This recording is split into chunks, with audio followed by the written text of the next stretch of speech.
Welcome back. Broward College has programs in place designed to specifically meet the needs of the local workforce while getting you the career that you've always dreamed of. Here is Mildred Coyne to explain. Mildred, good to see you. Welcome to our show. Thank you. I'm glad to be here. All right, we're going to talk about Broward College. Great. Meeting the needs, exceeding the needs of the local workforce, right? Right. Okay, how do they do that? How do you do that? Well, it's actually quite natural. It's exactly who we are. It's in our DNA, is to make sure that we are providing a skilled workforce to help our local employer community and our economy continue to grow and expand. So we look very intentionally at the local labor market data and making sure that we have the training and education programs that align to what those employers are looking for.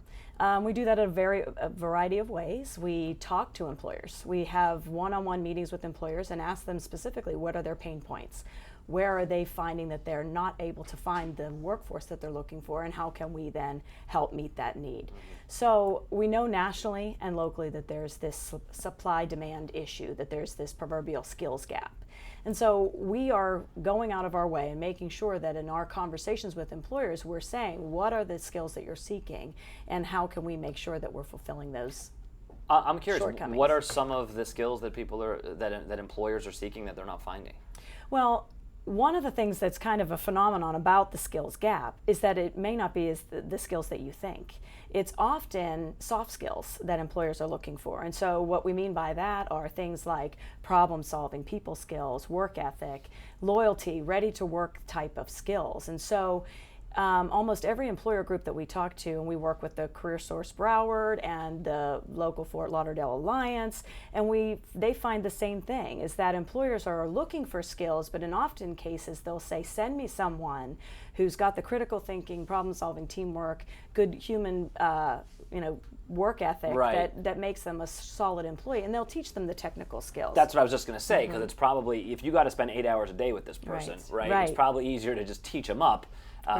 As long as you like them, you probably want to like them. But there still are some very specific skills that are, and there's a huge demand for information technology skills, looking in the computer sciences, and they are all in all different platforms, looking at different certifications. We use some local labor market tools or some real-time labor market tools that look at the job postings that are in our local community and identify what are the skills that are being most sought out for by our employers.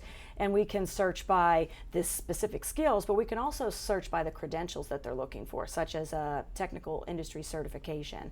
And we find things like project management or networking, different languages that in the computer sciences world that employers are looking for. What I think is really nice about that is, you often hear students complain about I'm never going to use any of this, right? Why am I learning this if I'm just going to take my test and then it's gone out of the short-term memory bank and who cares? So if you can convince the students that you're learning this not just to get an A in the class, but because this is going to get you hired, probably makes everybody happier and more willing to work hard, right? Right, and one of the ways that's really enticing to students is to make sure that we're matching them with an employer early in their college experience. So for the example in healthcare, they've learned long ago in healthcare industry that they need to build the workforce pipeline, because I guess it's because it's a matter of life or death often if they don't have a supply of workforce to meet their needs of their patients. So they reach into our talent pool of Broward College nursing students and they sponsor them and they pay for their tuition, and then they kind of court them all along their training process. And it's a give and take so that the student is learning the employer and the employer is learning if that's a good candidate for them. And then the student is committed to work for that employer for a certain period of time. But it gives them that real world work experience and connects their education to their work experience. And so you go out and you get the data and you do your interviews and you figure out what employers are looking for. How do you specifically teach that in the classroom?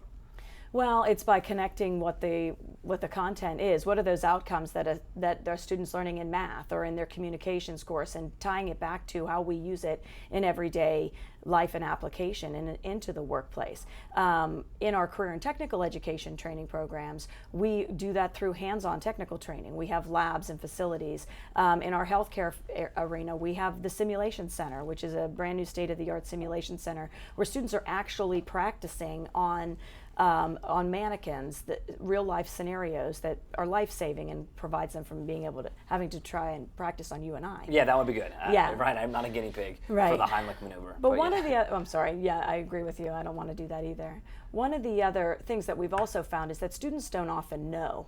They just don't always know what they don't know about what's available, what are viable, lucrative careers in the workplace. Right. And so we've now have adopted a framework of 8 career pathways by which we're taking all of the occupations that are within our targeted sectors, industry sectors in Broward County, for example, and dividing them into 8 pathways so that students can begin to explore all the different education levels in each of the 8 pathways so that they can have a better understanding of, if I'm in this business class, how is it going to relate to my occupation as an accountant or a bookkeeper, and no matter what it is their occupation is. But it's allowing us to do a little bit more targeted career exploration for them. And I don't want to beat this point into the ground, but it's just such an advantage for a student to know that I'm learning this for a reason. Right. Right? I mean, that specifically, I'm taking these skills, I'm going to meet with someone who's going to have a vested interest in me, and I'm working towards a career. Right. Yeah. That is exactly, and it's a retention strategy and also a completion strategy for us within the institution to make sure that students have that opportunity. And are you getting any assistance through grants to make this happen? We do. We have several, actually recently awarded grants. The most recent is the American Apprenticeship Grant that we are in partnership with Florida State College at Jacksonville and St. Pete College and Broward College to train up to 1,000 apprentices in fields in IT, information technology, healthcare, and manufacturing, advanced manufacturing. I almost forgot. You have so many things going on. You can't keep track of all. And that's just the most recent grant. Right. We also have a J.P. Morgan Chase Foundation grant, which we're really excited about, and that's to also launch our machinist program in our advanced manufacturing program. So we're excited about that. It sounds really exciting. It does. There's always something new. A lot of momentum. Yeah. Right. What's the next new thing if you look 6 years, 6 months, a year ahead? Well, even just looking this semester, we have 6 new associate in arts degrees that we're launching: business analytics associate in science degree, technology project management, computer and network security, looking at that whole arena of cybersecurity and making sure that we're protecting our information in our country. Yeah, if you talk about a trend, right. Oh man, in terms of what the world needs, that would be it. Yeah. And so oftentimes people just only know what they're familiar with from career standpoint, and there's so many, because the economy is evolving so much, technology changes so fast, it's hard to keep up with what are the hot jobs and what are those great career training opportunities. And so giving our students those access to those is really a very important step to make sure we have a thriving economy. Okay, everybody wants to go to Broward College. I hope so. How do they do it? How do they find you? Broward.edu. Look us up. It's pretty simple. Yeah. Right. Well, it's so great to hear from you, and it's really exciting what you're doing over there. And come on back and visit us again. I look forward to it. All right, Thanks very much. Thank you. You got it.